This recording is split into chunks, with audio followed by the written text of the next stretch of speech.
Hello, America. All right, let's talk more about this sophomore mass shooter. Remember, all this is going on in his mind.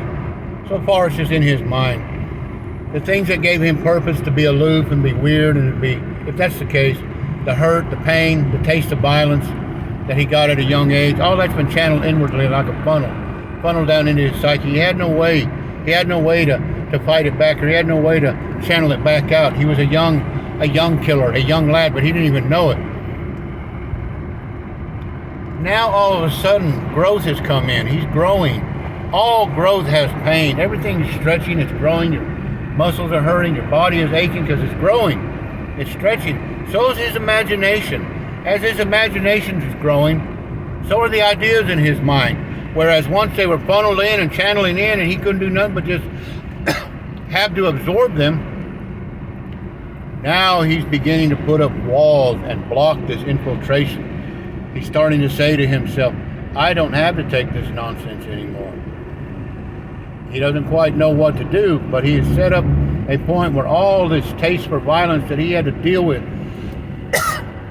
as a young lad, now all of a sudden he learned how to block it, at least stop the infiltration. My neighbor. So now what is he doing? He's learning how to take that mind of his that's grown a little bit. And he's taking that and he's been listening to the dronings on. And in a metamorphosis, a weird metamorphosis takes place that we don't even see. As a sophomore mass shooter, he begins to become attracted to that idea to kill. It's an attraction, like he's attracted to a little pretty girl at high school. It's an attraction to the idea to kill. And all of a sudden, all this pain and anger and sorrow that's been dished into him and pushed down his throat his whole life, he's turned around, he's taken and he's turning it. And he's saying, I don't have to take this anymore. And the attraction of being able to take that idea to kill and couple it with all this taste of violence, he's able to somehow in this metamorphosis in his mind, turn it. Where he's saying to himself, I'm not going to take any more of this garbage. I don't have to take it. And he begins to hear these mass shooters that are popping up in his life, because they've been popping up for 30 years since Columbine. 1999 to for 22 years. And he's only, 18, 19, 20? These mass shooters been in his life his whole life. So he's been hearing them his whole life. The internet has 1 million mass shooter videos on it. So he spends all his time. All of a sudden, there's an attraction to that idea to kill. It's coupled with that taste of violence, which is used to go inwardly. It's no longer going inwardly. He's taking it in his mind. Remember, in his mind. We're only in mind so far. We're still in the mind. In the imagination of this sophomore mass shooter. Now he's turned it around. He's saying, no more. No more. You're not dumping your garbage on me. No more. And people will try. And he becomes more reclusive. All he does is just get out of the way. And when he gets out of the way, that means he's gone. He's absent from their lives. And so as little Johnny becomes more and more of a leaning toward a junior, senior mass shooter, we begin to see less and less of him. He hasn't quite got to the point where he's stockpiling. He's running surveillance. That's coming in the senior year, the junior year. What he's doing right now as a sophomore is he's adapting to the idea that, hey, I don't have to do this. I don't have to take this. He's not quite formed in his mind that he can become a mass shooter. That hasn't taken root yet. But listening to these mass killers, these mass shooters, and their lives and the similarities and everything he can piece together with their life and his life, it's so similar. It's like we're almost brothers. It's like we almost went through the same garbage. And they did something about it. They stopped taking the garbage. They turned around and killed 15 people.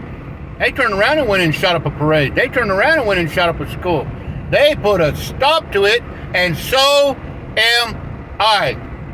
So as a sophomore mass shooter, now he's taken that idea to kill that was just an idea that he flirted with.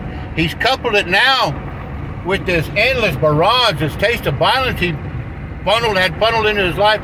And now he said enough. And he's only taken the idea to kill. and he's coupled it with this taste of violence, and he's listening to these other men that have handled their lives. Mass shooters, there's a lot of people that handle there's a lot of glory tapes on the internet. There's a lot of motivational and inspirational tapes, but hardly any of them are for the losers.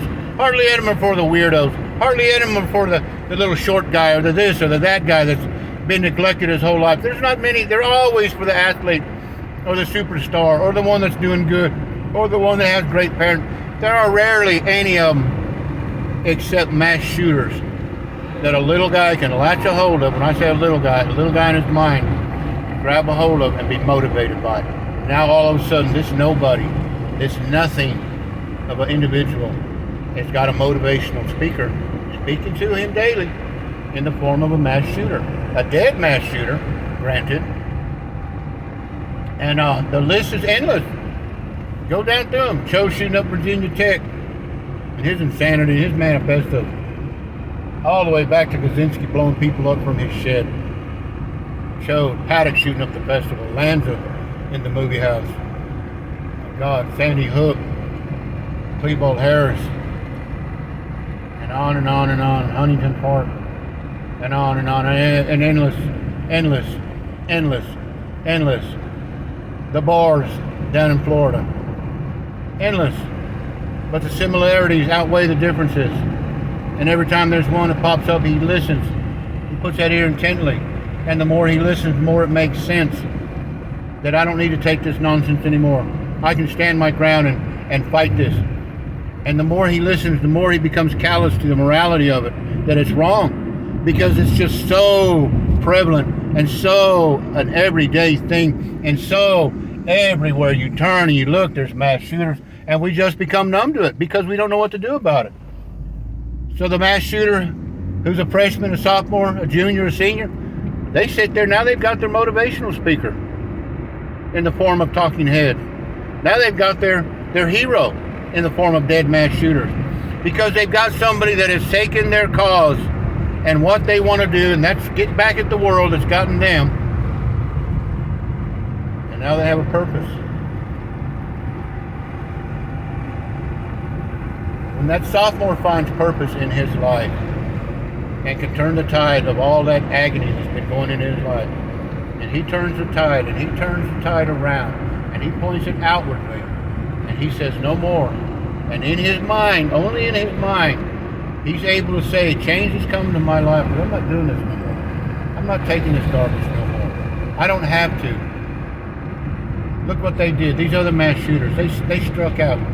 They stepped out. They handled their own business. They took their own destiny. They made their own destiny. They dealt with the stuff that was bothering them, because I have so many similarities that they have. And they moved in the direction of murder and mayhem and chaos. A forethought. They thought about it. It wasn't an accident. They planned it.